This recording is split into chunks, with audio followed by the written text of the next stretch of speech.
Welcome to the first edition of Watching the Watchdogs. I'm your host, Lucio Going Upstream. Last week's Media Monday left us asking ourselves, what else are they hiding from us?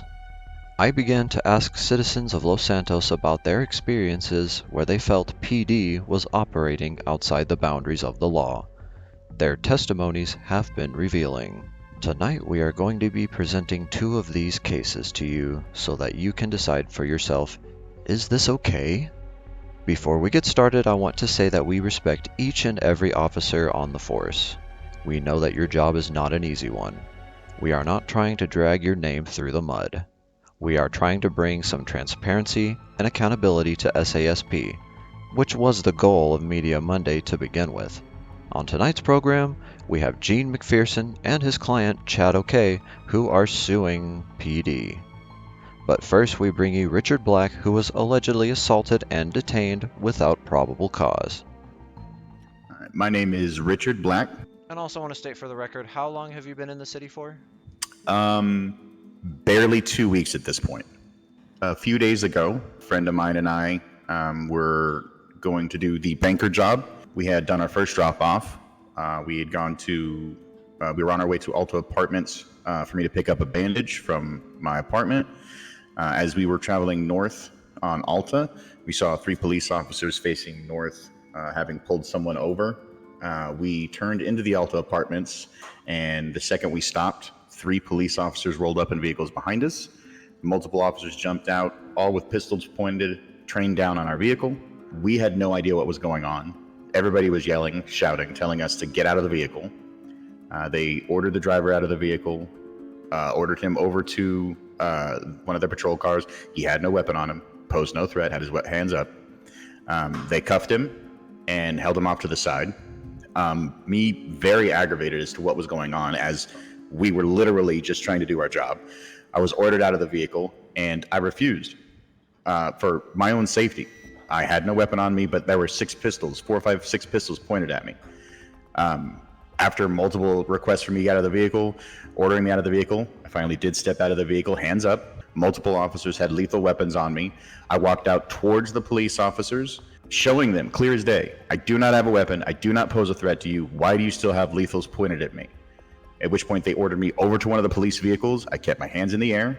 As I went to walk over, I was about halfway to the vehicle when one of the officers pulled his taser out and tased me. While on the ground, I was cuffed. I was berated, stating that they had pulled us over for shots fired call, which doesn't make any sense because the officers that had pulled the vehicle over outside of Alta were there before we were, so they would have seen that we had nothing to do with the shots fired call.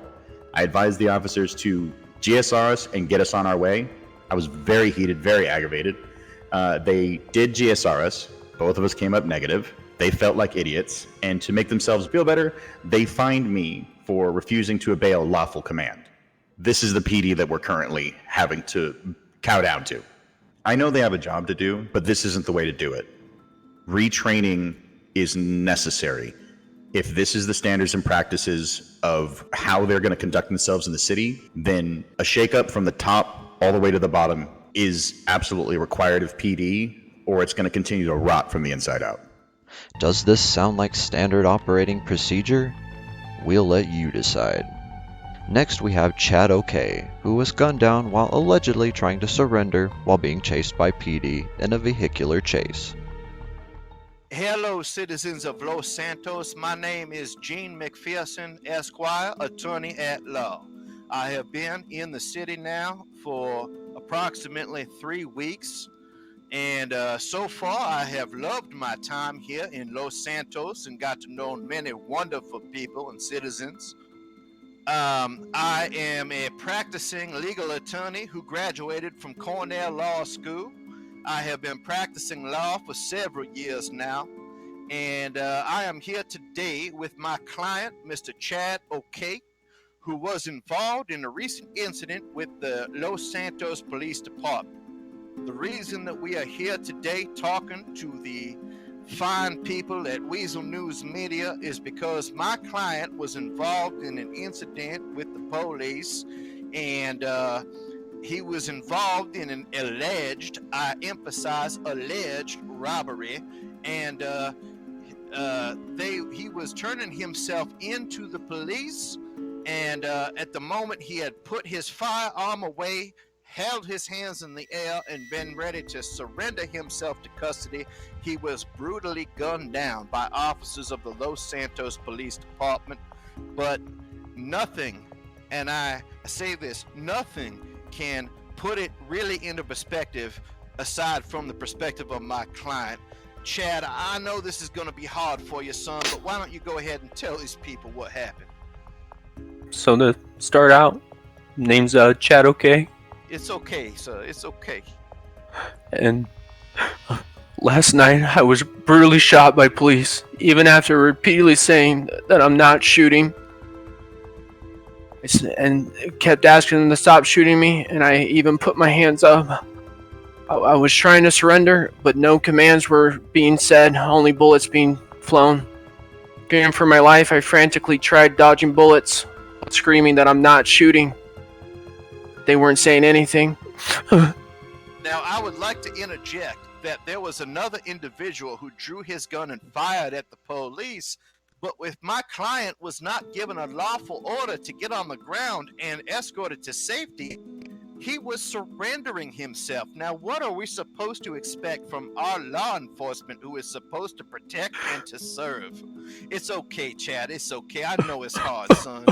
I know my client has suffered medical injuries, medical bills. He has suffered psychologically. He's had to see a counselor.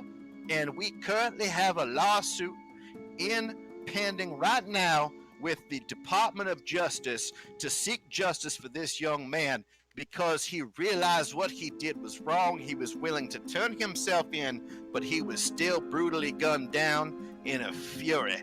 And ladies and gentlemen, that is not how the law is supposed to be enforced. I tell you what. Do you know the names of any of the officers that were involved? Well, I know that the report was filed by Officer Jim Nolan, and the officer supposedly involved who shot my client was officer number 243. As of yet, I do not have the name of this officer. What you are about to see is police body cam footage that was obtained under the Freedom of Information Act. Warning, the footage is graphic. They wrecked out, Stay careful. The vehicle's out.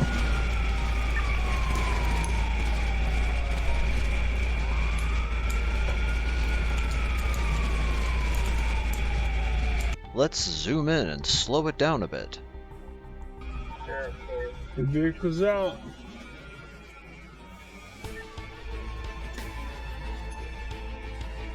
As you can see, the suspect has his hands in the air and police continue to shoot at him. Never once does he fire a shot at PD. Was PD's reaction excessive? Were they simply doing the best they could in a heated and confusing situation? We will leave that up to you, Los Santos. Do you have similar testimonies? Do you have video shot with a camera, cell phone, or body camera? Please send them to me through my Weasel News email, which you can find in the news section of Discordia. We would like to air your story while we continue to watch the Watchdogs.